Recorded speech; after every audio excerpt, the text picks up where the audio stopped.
Dan ketika belum ada 24 jam, bagaimana yang harus kamu lakukan? Yaitu tinggal mensucikan dari najis, kemudian wudhu, terus sholat. Jadi mandek, misalnya mandek, ini jenisnya apa? Head yang tersendat-sendat. Misalkan tanggal 8 gitu. Nah, kemudian tanggal 9, 10, 11 niki berhenti. Kemudian tanggal 12 keluarlah lagi. Maka ketika tanggal 12 keluar lagi, ini ya tetap kembali lagi head lagi sampai tanggal 21 jam 6,5 untuk batas maksimalnya. Pokok mulai tanggal 5 sampai tanggal 21 itu ada muncul darah, itu statusnya tetap dihukumi darah apa? Nah, ini teori gampang seperti itu. Jadi saya ulangi lagi, nalikane berhenti niku tetap orang itu dianggap sebagai wanita yang suci dan wajib sholat. Kemudian waktu berhenti ini yang harus kamu ingat lagi adalah kapan darah itu berhenti.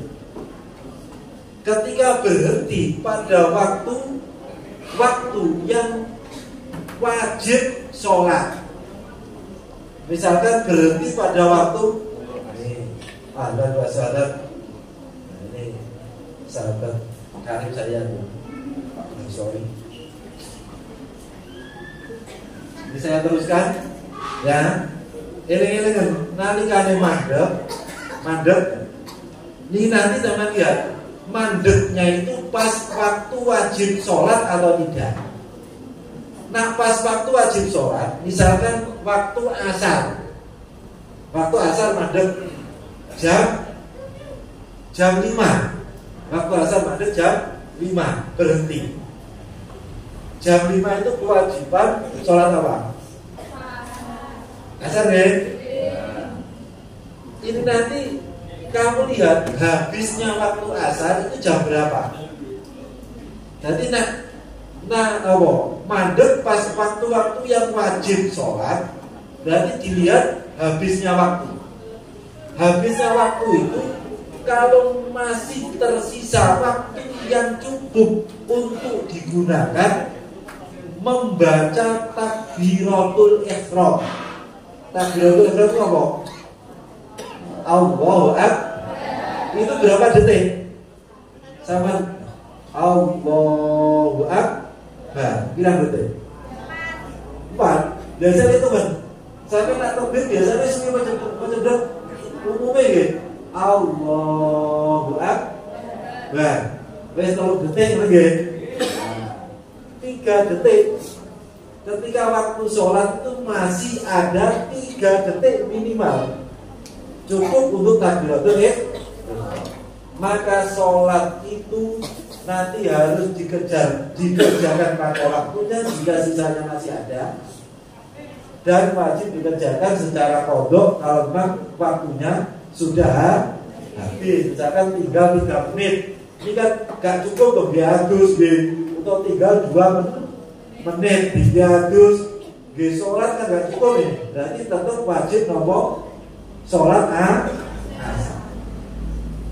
Dan sholat sebelumnya yang bisa dijamak dengan sholat tersebut. Sholat yang bisa dijamak sholat apa? Sholat apa? Zuhur, asar, subuh, ini Allah. Zuhur, asar, kemudian isya dan maghrib. Berarti begini, ketika berhentinya haid itu pada waktu asar, yang wajib diqadha adalah sholat apa? Sholat apa? Zuhur, asar, dan duhur. Sudah berani? ketika berhentinya haid pada waktu asar, maka yang wajib diqadha sholat asar dan duhur. Misalnya dicek sholat asar dan sholat sebelumnya yang bisa dijak. Ketika berhentinya haid pada waktu isya, maka yang wajib diqadha adalah sholat isya dan maghrib. Ketika berhentinya pada waktu sholat subuh, maka yang wajib diqadha sholat, yang wajib dikerjakan sholat subuh. Ketika berhentinya pada waktu zuhur, yang wajib dikerjakan sholat dan ketika yang berhenti pada waktu zuhur, yang wajib dikerjakan sholat zuhur dan kelaru. Sebelum sholat zuhur itu apa? Subuh bisa dijawab apa enggak?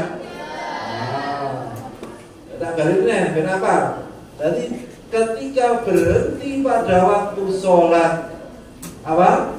Sholat zuhur, yang wajib dikerjakan adalah sholat zuhur dan zuhur saja. Ketika berhenti pada waktu sholat maghrib, maka yang wajib dikerjakan sholat maghrib dan asar. Ini lepas jawabnya sini asar kok. Maghrib sah. Karena ini penting nih.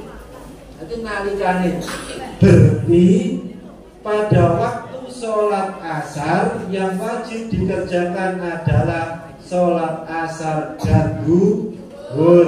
Ketika yang berhenti pada waktu sholat apa? Isya, maka yang wajib dikerjakan adalah sholat isya dan sholat maghrib. Ketika berhenti pada waktu subuh, maka sholat subuh. Ketika berhenti pada waktu zuhur, maka sholat zuhur saja. Atau waktu maghrib, maka sholat maghrib saja. Itu ketika berhenti. Nah, ketika mulai haid itu juga harus kamu ingat jam berapa. Ketika memulai haid itu pada waktu jam-jam yang wajib sholat, maka yang kamu ingat adalah kamu sudah sholat atau belum. Itu yang kamu ingat. Kamu sudah sholat atau belum. Kalau belum sholat, maka dilihat mulai masuknya waktu sholat dan datangnya haid itu sudah berapa menit. Jadi nalikane sampean ngecek ada apa darah, kamu lihat jamnya jam 11.45 menit. Nah, cek ternyata jamnya dilihat 11.45 menit. Sekolah belum pulang, sampai belum sholat zuhur. Jam 11.45 menit ternyata kamu lihat sudah masuk zuhur. Zuhurnya ternyata jam 11, misalkan 30 menit. Nah, 30 menit. Berarti antara masuknya waktu dengan datangnya haid ini sudah berjalan 15 menit. Kira-kira 15 menit bagi sholat zuhur cukup kamu bener. Turah gitu. Minimal sholat zuhur niku cukupnya itu kira menit. Nak pulau sholat zuhur itu 2 menit. Tapi ini rahasia. Pulau kecil itu sholat. Apal itu apal, gitu. Karena sampean go sholat sawi berarti ra tau salat kayak gitu. Nah, niki sampean titeni nggih. Dadi metune haid niku dititeni pas waktu yang kewajiban sholat atau tidak. Dan pas waktu kewajiban sholat sampean ingat sholat atau belum. Kalau belum sholat maka waktu keluar haid itu kamu lihat jam berapa, kemudian waktu masuknya sholat jam berapa. Jika dilihat kalau sholatnya 4 rakaat, kita asumsikan 4 rakaat itu sholatnya khusyuk, berarti berapa? Berapa Basori? Ya? Petang menit ya? 5. Wah 5 menit kan? Dirasi Pak Basori 5 menit. Nah kalau sih biasa segala sholat sak rakaat itu sak menit. Nah petang menit. Ketika waktu sholat itu sudah masuk 4 menit, cukup untuk sholat 4 rakaat, maka wanita itu wajib qodho dulu. Jadi sing kudu dicatat pas ketika datang haid itu adalah waktu. Memang waktu ini jam 4.45. Sudah berjalan 15 menit belum sholat, berarti nangkene polisi duhur sing wajib diqodho. Mulai untuk berhenti dilihat dulu jam 5 sore ternyata berhentinya, maka yang wajib dikerjakan adalah asar, kemudian dan berarti pada waktu kejadian haid ini saya wajib qodhonya adalah duhur 2 kali, asar 1 kali. Dan itu kudu ngerti. Dan ini mudah kalau sakit suami kan. Jadi nak mulai iku gur waktu yang ketika mulai kan itu dia belum sholat. Asumsi waktunya sudah masuk ketika 4 rakaat sudah masuk 4 menit. Ketika 3 rakaat berarti ya 3 menit. Ketika 2 rakaat berarti 2 menit. Sholat subuh sudah masuk 2 menit berarti wajib qodho subuh. Sholat maghrib sudah masuk 3 menit berarti qodho maghrib. Sholat duhur, asar, isya ketika sudah masuk 4 menit berarti qodho isya. Ketika belum ada 2, 3, dan 4 menit itu berarti tidak ada yang wajib diqodho. Sehingga ungkapan wong kuno dulu bagi para wanita iki nang wis wayahe kan enek tandane. Karena saya itu juga punya istri sehingga tahu bagaimana tandanya orang yang wanita yang mau akan palang merah. Jadi diantaranya contohnya sembarang kak penerang. Jadi kayak di blonjo abang pagar kamu berarti wayahe. Dan ketika saya tanyakan pada bidan, ternyata begini prosesnya. Nah, tak gambarnya itu sampai pernah udunan. Boten. Kukulen. Nah, kukulen ini sebut-sebut mau boten. Nah, gambarnya begitu. Wanita itu ketika mau haid, kan di dalam rahim ini ada namanya sel telur. Sel telur itu ketika dia itu subur, maka ini akan terus berkembang. Ketika tidak dibuai, maka akan membusuk. Ketika membusuk, mau proses membusuk kan cara gambarnya sama kukulen kan. Kukulen udah suwi, udah gede, udah ini kan udah senut. Padahal si kukulen ini nyoba kok sing mumet to, sing udunen ya. Sing udunen bokonge lho sewu utawa drijine, tapi nyoba sing telu sirahe. Nah, sama dengan itu. Jadi proses-proses itu seperti itu. Karena proses alamiah inilah yang menyebabkan gejolak emosional, gejolak dalam tubuh itu akan berubah sehingga menjadikan kondisi tubuh seperti itu. Dan itu hal biasa, tidak perlu disikapi dengan berlebihan. Sing kudu disikapi itu nalikane nyuwun sewu delepen gitu. Itu biasanya kokon mobil kumir, kok sing kecut-kecut, kokon ya semacam itu. Jangan sering-sering minum obat-obat pereda nyeri. Dobeni bodrek mari itu orang mari, mergo mari karena itu pereda nyeri. Kata beda itu jangan terlalu mengkonsumsi itu. Ini akan bisa membahayakan Kalau terus seperti itu akan bisa membahayakan kesehatan. Sebab pil-pil seperti itu hanya untuk mengalihkan konsentrasi ini. Sehingga hasil korone nang ini hilang korone mentok. Itu kata bidan. Nah kita kene. Jadi kesimpulannya untuk memahami head itu pokok tidak offset 15 hari. Itu konsepnya seperti ini. Dengan sampean paham ini, maka gugur kewajiban fardu ain sampean. Karena belajar ilmu head itu hukumnya adalah fardu ain bagi wanita. Untuk kalangan saya para lelaki ini hukumnya fardu kifayah. Dikarenakan apa? Tidak akan pernah pengalaman dorje pun yang sudah ganti kelamin, ganti status wanita, dia tidak pernah mengalami yang namanya menstruasi dan hamil. Nah itu karena memang laki-laki, jadi nggak bisa. Jadi khusus ada maka tabokohu fi banati ada. Head itu adalah khusus diperuntukkan bagi kaum Hawa sebagai tanda kesuburan seorang wanita. Bahkan menurut cerita Mbah Maimun Zubair, istri Nabi Zakaria yang sudah sepuh, yang sudah tua renta, ketika mau hamil,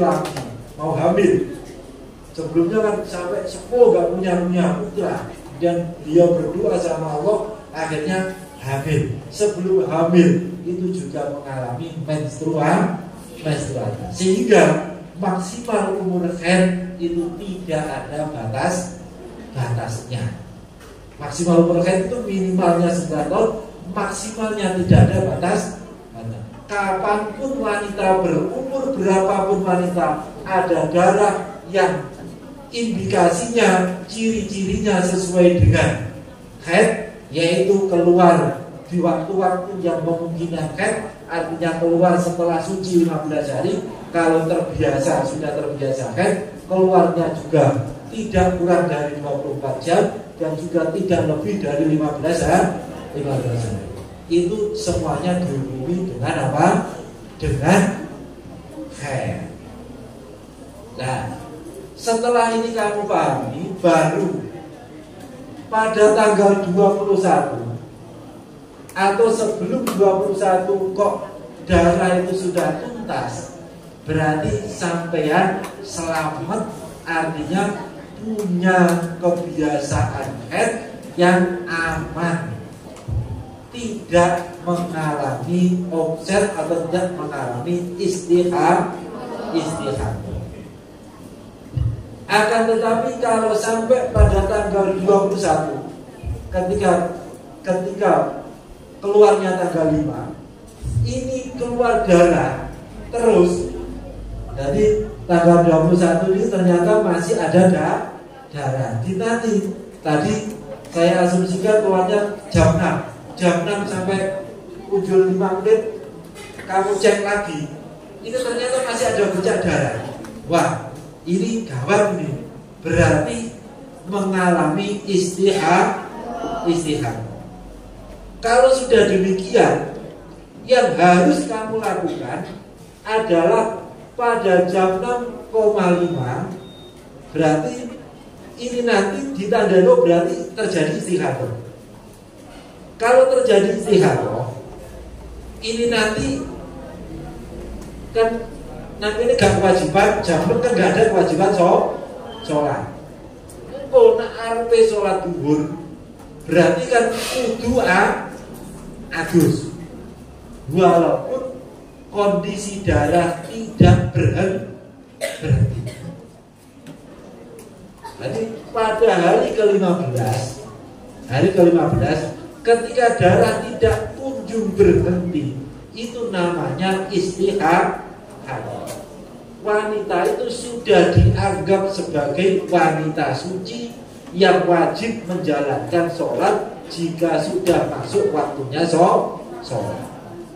Jadi misalkan nanti jam 12 mau sholat zuhur, yo kudu adus. Akan tetapi cara mandinya ini berbeda.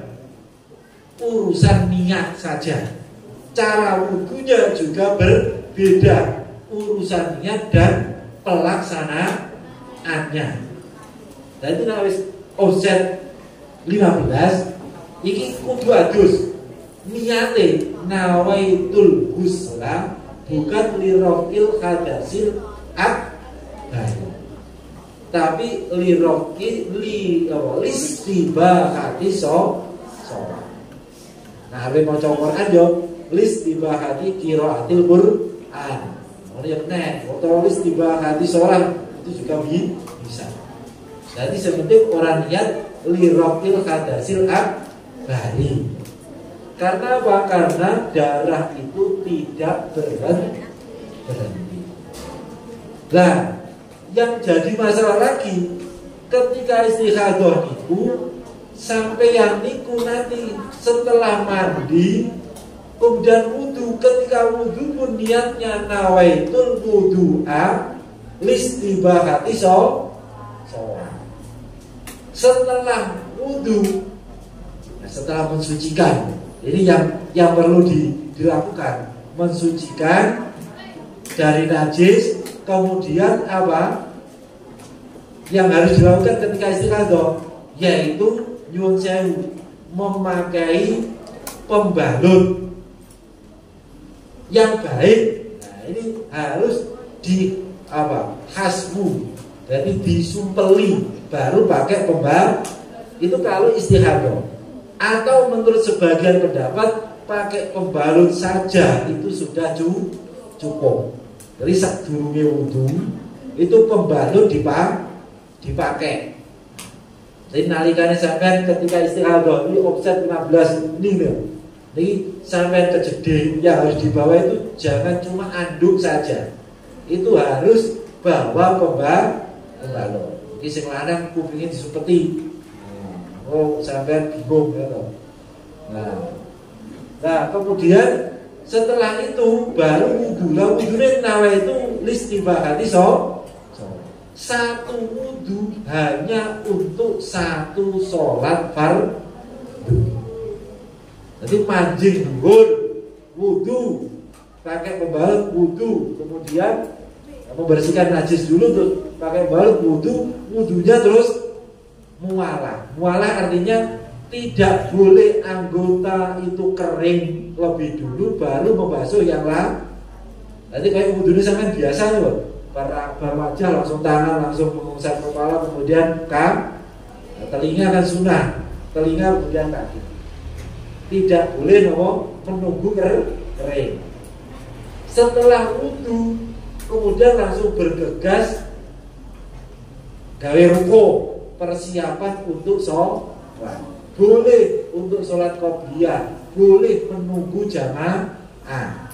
Berarti ngenteni pujian, nunggu jamaah itu gak apa-apa. Tapi kalau tidak begitu, sampai sholatnya sendirian, baru wudu langsung bawa ruko, wudu langsung sholat. Gak boleh mandek. Setelah sholat fardu, untuk menjalankan ibadah sunnah-sunnah yang lain gak perlu wudu lagi, boleh semuanya. Pokok ibadah sunnah, dibaca Quran, terus boleh semuanya.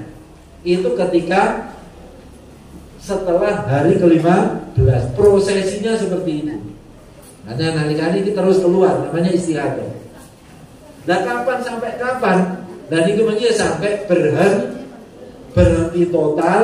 Ketika berhenti total ya tidak wajib mandi. Wong ini bukan berhenti dari khair.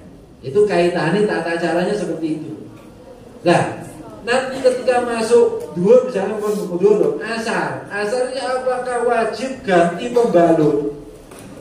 Nah ini kira-kira persediaannya itu masih banyak atau tidak?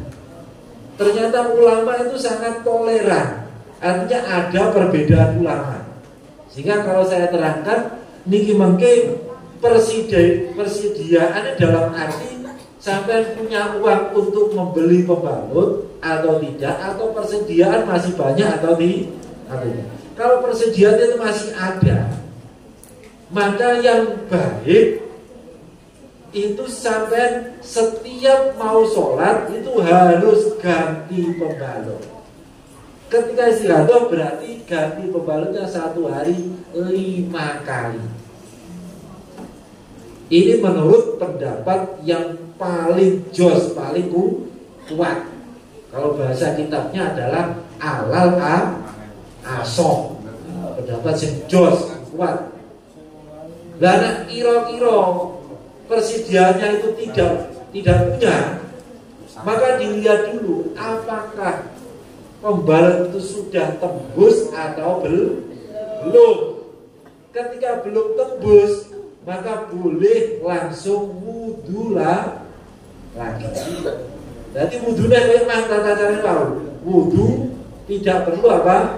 Mensucikan dari syaratnya pembalut tidak bocor.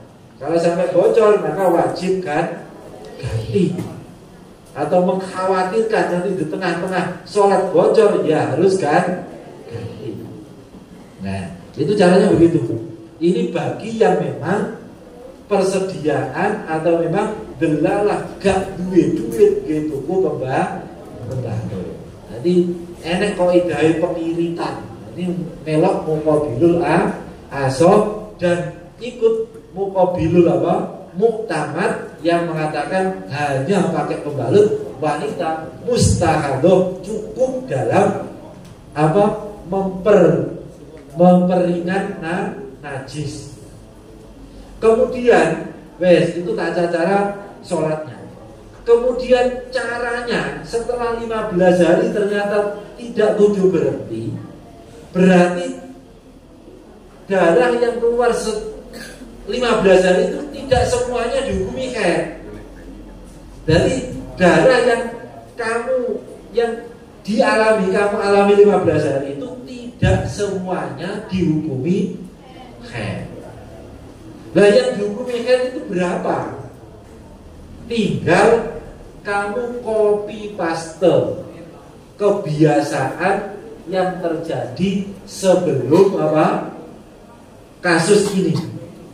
Jadi sak durunge kejadian keluar darah 15 hari itu sampai sudah pernah haid berapa hari? Kalau bisa ingat sebelumnya pas, nanti nang ini kena pas, iso kelingan. Bulan kemarin itu 7 hari, maka angka 7 itu tinggal di copy paste pada bulan yang terjadi istihadah. Oh, berarti kemarin haidnya 7 hari. Qadha sholatnya adalah 15 dikurangi 7 sama dengan 8. Jadi caranya boleh istihadah bagaimana setelah hari ke-15? Caranya sholat, caranya wudhu seperti tadi. Kemudian 15 hari itu ora dihukumi haid semua, tidak. Yang dihukumi haid itu hanya yang sama dengan kebiasaan haid yang berlangsung. Bisa dipahami gak nih? Jadi misalnya biasanya itu berarti nanti ini urusannya ngitung apa? Ngitung apa? Kodoknya. Nah, berarti 8 ini wajib kodok sholat. 8 ini wajib dikodok. Jadi setelah hari ke-15 baru proses ngodoki 8 kali 5 berapa? 40 sholat. Nah, caranya gampang. Kodok itu wayai bak sampai sholat sholat zuhur bagiannya kan 4 rakaat qobliyahnya juga 4 rakaat. Asal qobliyahnya berapa? 4 rakaat. Nah, itu kan jadi dipadati. Nah, kelanjutannya lagi, kapan dia itu akan haid lagi? kalau darah itu tidak kunjung berhenti. Belalah betul sampai tanggal 30, wis diteni sampai tanggal 30 panggah cik keluar darah. 21 keluar, 30 masih keluar. Ini nanti akan haid lagi berapa? Harus kamu ingat lagi suci sebelum ini itu berapa? Kelingan, oh sucinya ternyata 20 hari. 20 hari. Berarti tinggal ditambah 7 ditambah 20 berarti berapa? 27. Kalau 27 berarti pada hari berapa? Hari ke-29. 5 ditambah 29 berapa? 5 ditambah 29 34. Kalau tanggalnya 30 berarti nanti haid lagi. Ini adalah pada tanggal 5 Oktober, November tanggal 5. Andai kata haid itu tidak kunjung berhenti. Itu caranya atau niku. Berarti tinggal copy paste sebelumnya. Yang di copy paste adalah suci dan kebiasaan haid. Di copy paste ke sini. Ini kalau tidak kunjung berhenti.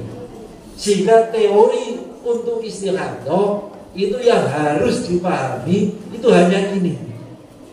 Yang lain-lain yang sulit-sulit, yang jumlahnya ada 7, itu ketika sampai besok kalau melanjutkan pendidikan di pondok pesantren. Nah ini ada buku nih, ini nak temlir boyo nih bukunya yang ini komplit. Nah, niki buku nih, kalau buatan promosi adol buku. Nah, niki contoh nih. Nah, niki namanya sumber rujukan permasalahan wanita.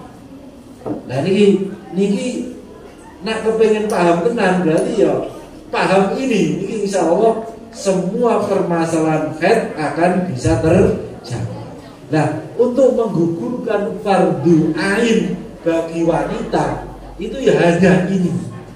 Ketika istihadah, cara mandi dan sholatnya seperti tadi, kemudian menghitung berapa haidnya, ini tinggal itu 7 dipadani haid sebelumnya, sucinya juga dipadani suci sebelumnya.